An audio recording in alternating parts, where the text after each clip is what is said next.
There comes a day when some people's channels surpass a milestone. Those channels are rewarded with a great, reward. Today, we celebrate my channel's passing of this milestone.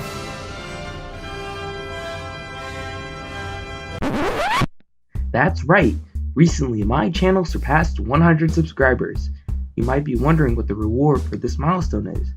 Well, you see, at 100 million subscribers, you get a custom play button original to your channel. At 10 million subscribers, you get a diamond play button. At 1 million subscribers, you get a gold play button. At 100,000 subscribers, you get a silver play button. But at 100 subscribers, you get an email from YouTube. Very special, I know. I guess you also get to make a custom URL too, so go ahead and share this with all your friends. But personally, I made this cardboard play button for myself to celebrate 100 subscribers. To celebrate this momentous occasion, I'm going to take you on a journey through my history and how I got here. A draw my life video of sorts. Well, more like animate my life. Well, more like animate my animation career. So, let's jump right into it.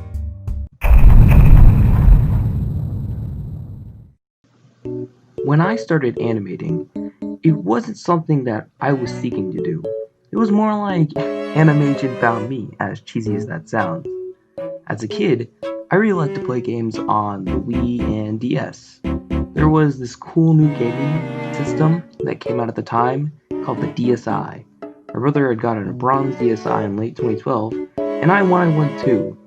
During winter break in 2nd grade, specifically January 1st, 2012, I bought this bad boy, a blue DSi XL. Why is all this important, you ask? Well, you see, the DSi has a little pre-installed application on it called Flipnote Studio. Flipnote Studio is an extremely limited animation software utilizing the DSi stylus and touchscreen as some sort of mini drawing tablet to create animations. When I say this application is limited, I mean limited. There are only 3 colors, and you could use only 2 of them at a time. The frame rate was limited to this slider. The resolution was trash. Audio could only be about a minute long. It sounded terrible. And you had a limit of 999 frames. Even though it was limited, it had some cool features. For instance, there were multiple brushes, you could add some sound effects, and there were some cool layer effects. The scale one is probably my favorite. There's a timeline, but it's super annoying to copy and paste segments of animation because it's only 1 frame at a time. Let's take a gander at my first dated original Flipnote that I have from over 8 years ago. Out of all the applications on the DSi, this one was my favorite by far. I spent hours upon hours making absolutely terrible animations. I would like to mention that I probably only have half of my Flipnote animations left.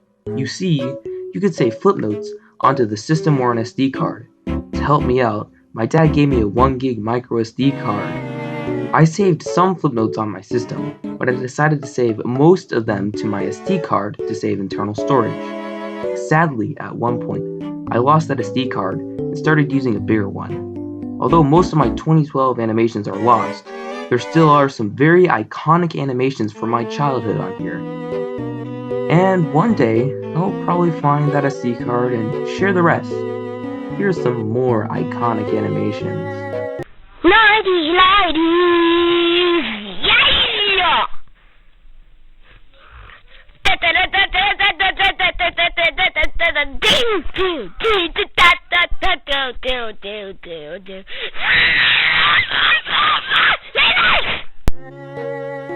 It's particularly unfortunate that I lost that SD card, because it had my first animated series I'd ever made on it. It was a Legend of Zelda themed one. I had just gotten the 4 Swords anniversary game around that time. This little book I made around the same time hopefully portrays the same sentiments. I actually started to make a second series on the new SD card, but this is as far as I got. I may cringe at these, but I'll never forget how much fun I had running around, screaming into my DSi, and throwing things around to make sound effects. then sitting down for hours and making the most crude and disgusting animations. Ugh.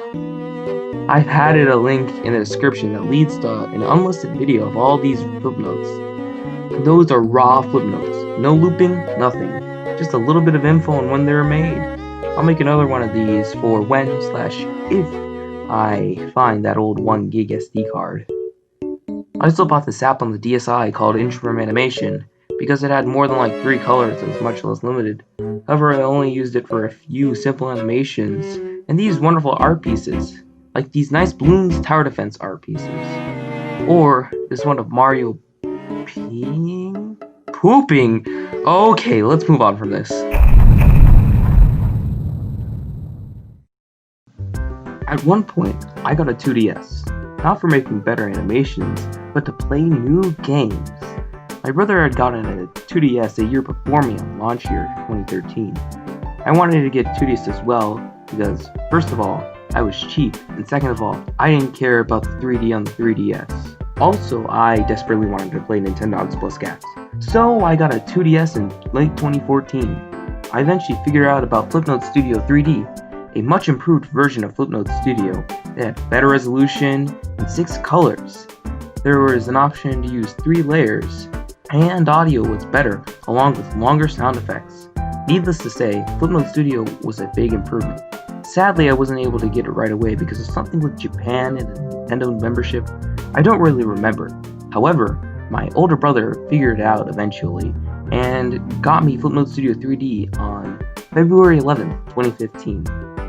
I was so excited, and I made some more of my signature crappy animations.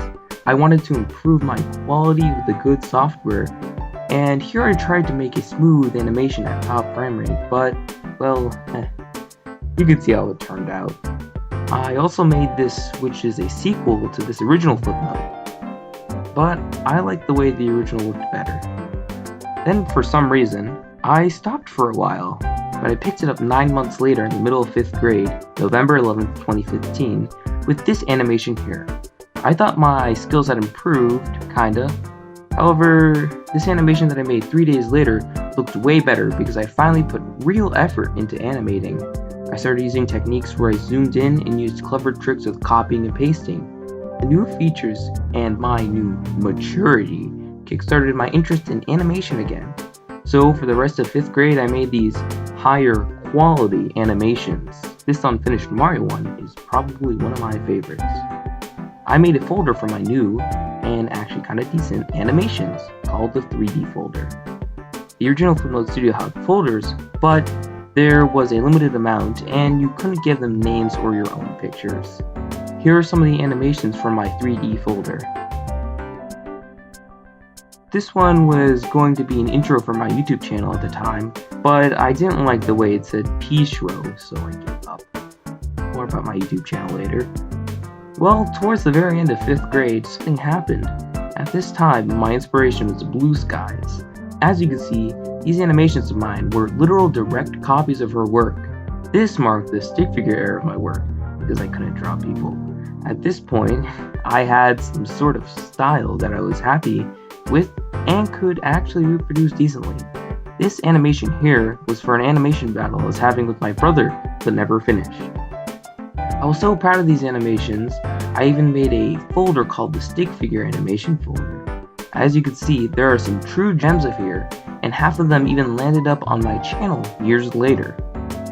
Around this time, I also made a short series of animations called Violin, Cat, and Friends for my friend's YouTube channel. They weren't much, but they were a great exploration into the use of color.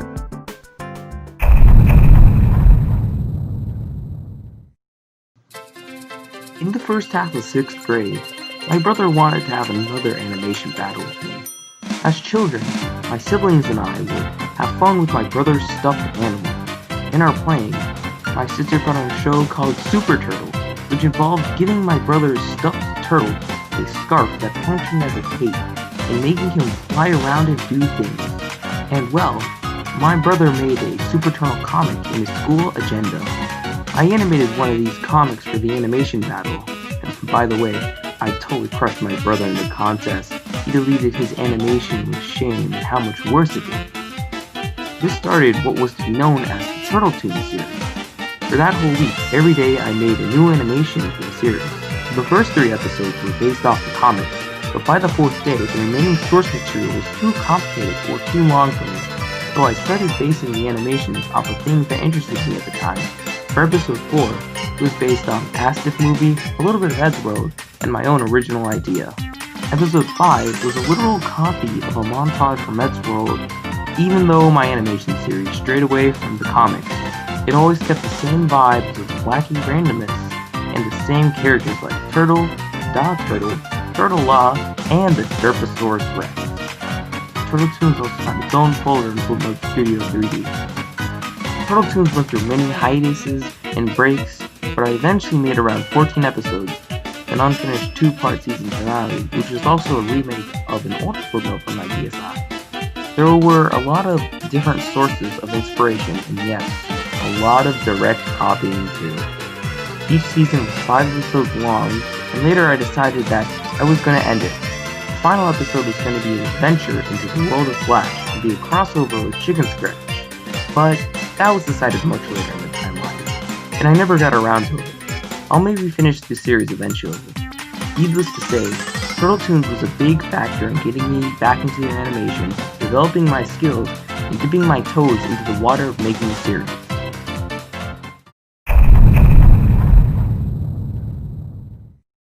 Wait, Geometry Dash? Seriously? What does that have to do with animation? Well, not much actually. It really has to do with the creation of a YouTube channel and getting me ready for handling one.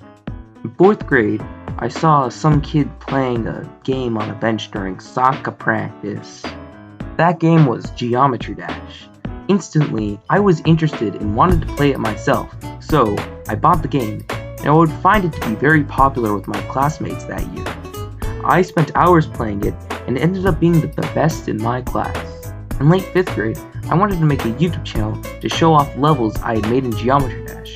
I had to get my dad to make an email for me to use because I was younger than 13 and too young to make my own YouTube channel at the time.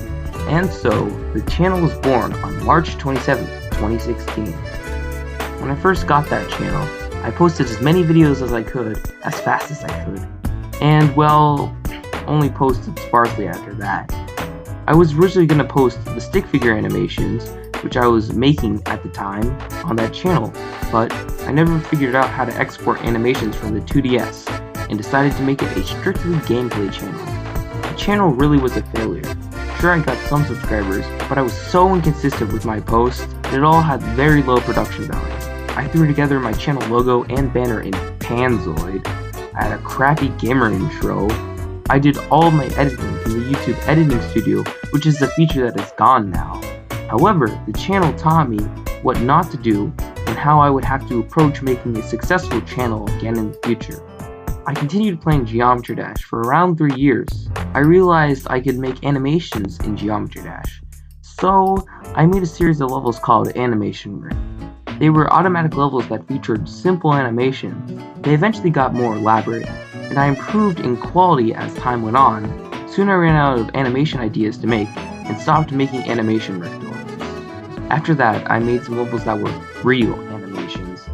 At the time, I thought it could be better than Burnout Studio 3D because of the freedom with color and movement, but I ultimately went back to Burnout Studio 3D because Geometry Dash is not built for animations. As time went on, I slowly played Geometry Dash less and less, because even though I was relatively good compared to my peers, I was absolutely trash compared to professional players. My dream of getting a level featured was absolutely crushed, as I poured my heart into every level, and they never got noticed. I eventually couldn't take it, and left the game.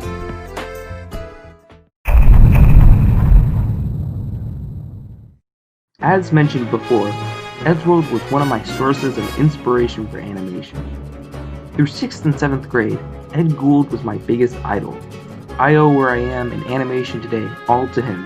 I think saying I was a fan of Eddsworld was a big understatement. I would doodle Eddsworld all over my work. There was even a point where I rewatched all of Ed's videos on a weekly basis. Of course, I had many references to Eddsworld, like how I featured Ed, Nat, and Tom in every Flash animation. In 7th grade, I wanted to incorporate animation into every project I could. One time, we had a homework project where we had to make a comic about Succession with like 6 panels or something. So I spent hours upon hours across 3 days making a fully animated 2.5-minute full color animation. I got a 100 on it, thankfully. This much work was overkill, but I still enjoyed it. However, I did not learn my lesson, because about a month later we had to make these PSAs for water pollution for a school project. And well, I told my group that we could make an animation and I would animate it all. Big mistake. I had 2 very long nights where I was up very late and barely finished it before the deadline. The thing that was special about this animation was that it was the first animation that had the Chicken Scratch Kid. Of course, he wasn't called the Chicken Scratch Kid at the time. Heck, there wasn't even a chicken yet. But his creation was completely accidental. I originally wanted to make the animation have Ed, Matt, and Tom from Eddsworld as the characters, but on the first frame where a person appeared, I tried to draw Ed and completely failed. However, I decided to roll with it, adding hair and shirt color that matched my own. Thus, my character was born. All of Chicken Scratch was formed on a failed attempt of copying Eddsworld. After I made this character, my mind went wild. I thought I could make a world of my own, just like Ed. I started brainstorming all the wacky shenanigans my characters could get into, all heavily inspired by Eddsworld. I would make the main character just like me, because he already looked like me. He was a sad, friendless loser. But he would go to the park and befriend a crazy talking chicken, and his life get turned upside down. I couldn't stop drawing my characters everywhere I could. I couldn't stop sharing and talking about it, especially to a friend of mine. He had some interesting ideas, and one of his ideas even made it into the final show. It was a poster where he was running for dictator of the world. I was so thrilled about my new series, and by golly, I was going to make this happen. It might seem crazy, but when I actually started making decent animations on my 2DS, I never wanted to change programs. I was happy with Remote Studio 3D, but after creating my own character and the idea for my own show, I also wanted to have humble beginnings on Adobe Flash, just like Eddsworld. Eddsworld gave me the push to get Adobe Flash and try a new program. Of course, at the time I didn't pay for Flash, and I just used the free crappy version, Macromedia Flash MX 2004. It might have crashed all the time, but I was happy with it. I think it's pretty important to point out that my height of Eddsworld obsession coincided with the creation of Chicken Scratch over a year after discovering Eddsworld. It's really clear to see that Eddsworld truly changed my world, and that's why I still have so many references and dedicate so many of my videos to him to this day.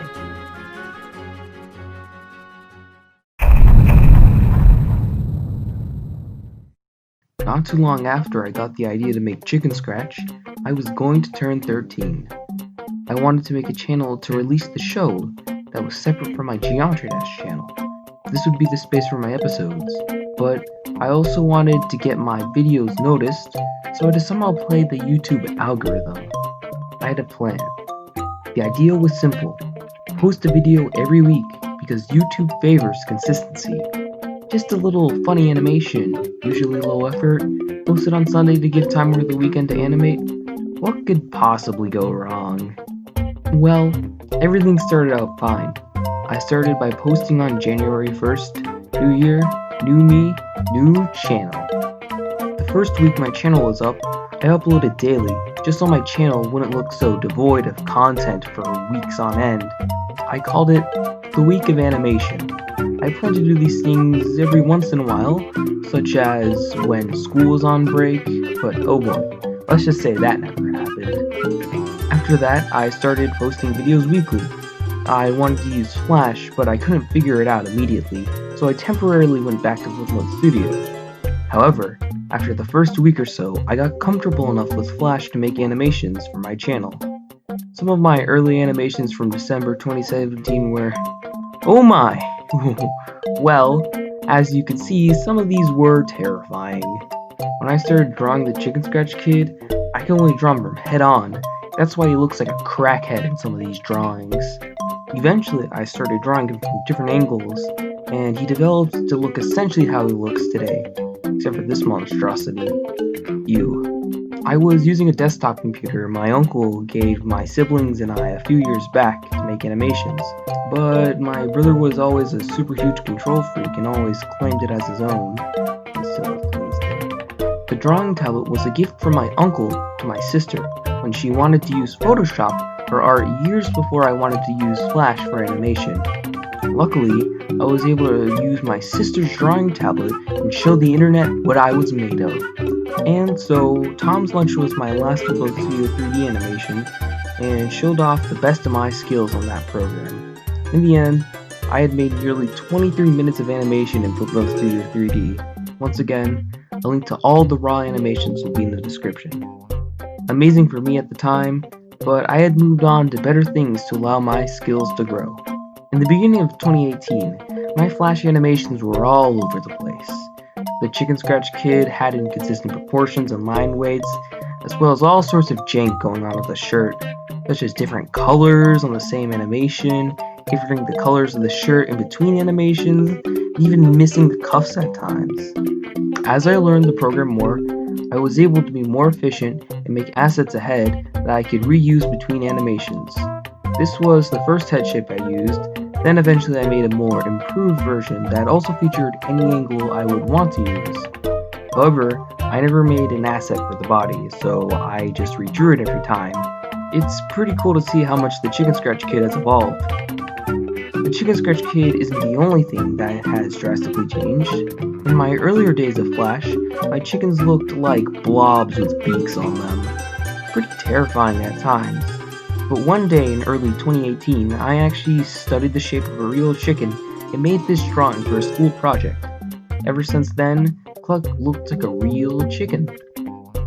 Halfway through the year, I had the opportunity to upgrade to Adobe Animate CC, a newer version of Flash. Unlike the old version of Flash, it didn't crash every 2 seconds. It took a little while to get used to all the new bells and whistles, but it ended up being a big improvement for my animations. Meanwhile, my brother's antics over the desktop got worse and worse, and it eventually got to a point where he restricted my users so much I was essentially unable to animate on the computer anymore.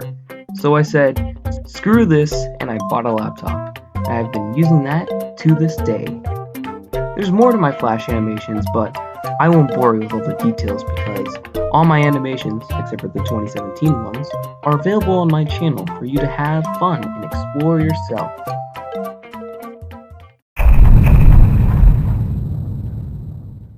Even though it might have seemed like my channel was a success, it was not all sunshine and lollipops. If that were the case, I would have posted weekly animations up until today. It's quite obvious now to see that weekly animations are completely unsustainable.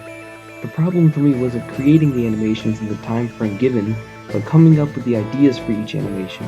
At the beginning, my animations were kind of original, but it wasn't long before I had to reach out to my siblings for help. My brother had the idea of just copying some comics I found on Reddit, and well, that's what I did. Sure, there was the original idea here and there, but there was a lot of shameless copy.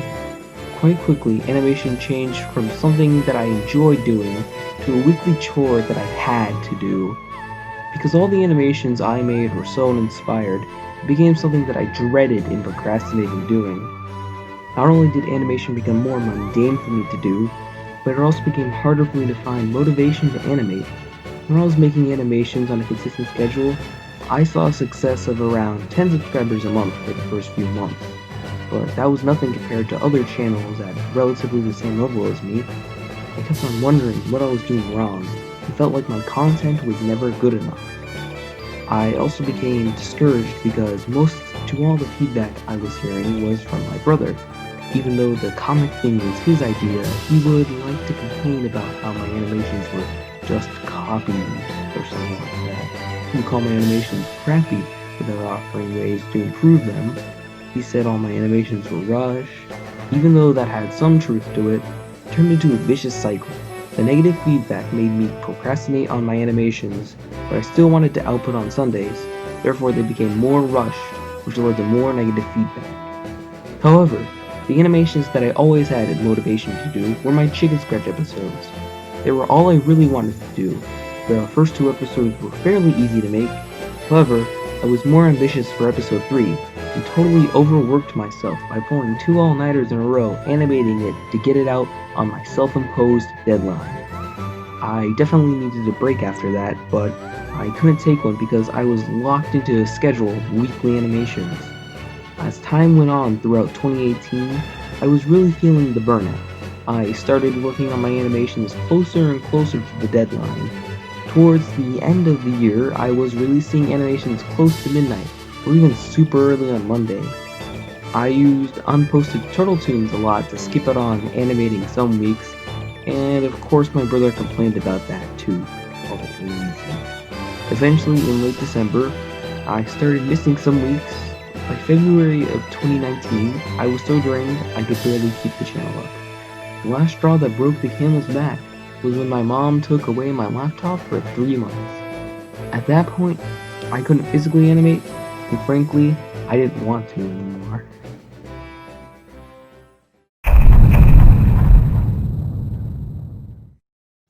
For the majority of 2019, nothing happened on the animation front. However, that fall, I was starting high school. This was a big thing for me. New school, new me. I was going to meet new people, make new friends, and join and be active in some clubs. One of the clubs I signed up for was Animation Club. I thought it could be fun. After all, I did have years of experience under my belt and over a year's worth of animation YouTube content. I came into the first meeting and, oh my gosh, these are my people! It was amazing. I was surrounded by fellow animation nerds like me. Everybody could look at my stuff from an animator's perspective and give real criticism. Everybody was a total goofball like me, and most importantly, nobody had nearly as much experience in animation as me. And that's right, I totally showed those fools that I wasn't playing around. Of course, I'm only partially joking about that last part, but in all seriousness, when we all watched the first 2 episodes of my web series, everybody enjoyed them, and it was the push I needed. And from that day onward, I was motivated. I was going to work on what I wanted to do and share with the people who would get it. I was going to share the story and world that I had created, and if I worked hard enough, I'd get episode 4 out before the new year. Where's the drawing tablet? Well, after all, the drawing tablet belonged to my sister, and well, she went off to college. No problem. I'll just buy a new one. And buy a new one I did. The VK15. And after a few days of shipping, I was off to animating. Adobe won't launch? Well, crap. For some reason, the Adobe license for my laptop was taken off and used for another computer. My sister and I were sharing one account, and we could only use 2 devices. No problem. She probably just logged onto a school computer or something. No matter. I'll just use the trials for a week, and by the end, this will all be sorted out. And, well, it seemed like nothing ever happened. And then my laptop got taken away again, and everything just went downhill and became very espresso depresso. And then there were family problems and that. Wonderful. And by the new year, Chicken Scratch was dead. Again.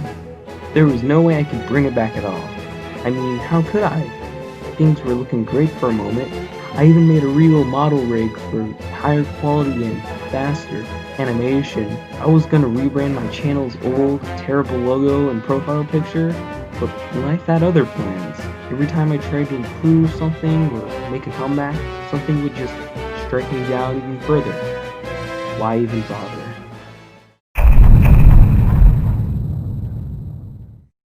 Fast forward to today. I've hit 100 subscribers, finally have all the equipment again, and things have settled. I finally get to make this 100 subscriber special I wanted to make for over 2 years.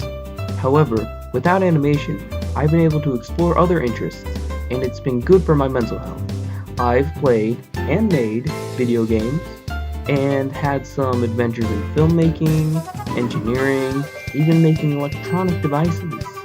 During my hiatus, I somehow have grown a fan base by doing nothing, and even have a fan that chases me down the school halls. Huh, oh boy, finally having the motivation and resources to write the script found a lot for me. In the process of writing the script alone, I've gotten back into and out of Geometry Dash, continued episode 4, and I made a much needed redesign to my channel.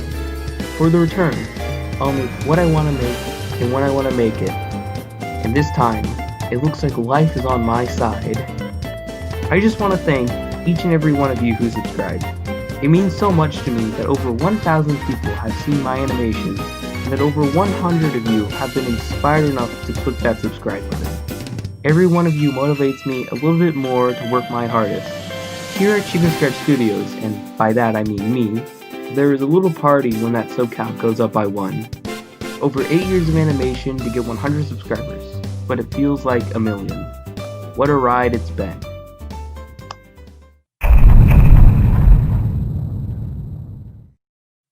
For the future of my channel, I plan to predominantly post Chicken Scratch episodes from now on. No more weekly animations. I've wanted to have this posting schedule for over a year now, but I'm finally gonna get to it. Of course I'll still make little funny animations, but they will be my ideas, and or things that I want to actually make. And they probably will be breaks from long sessions of animating the Chicken Scratch episodes, as those are really draining. If you want to, submit your ideas for short animations in the comments. I would love to hear them, and they would be really fun to make. As for Chicken Scratch episodes, I have big plans.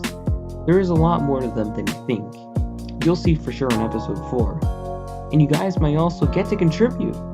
If any of you have any experience in music and composition, hit me up, because I've been trying to make an OST for Chicken Scratch for a while now. Any voice actors maybe? Cluck might be open in the future.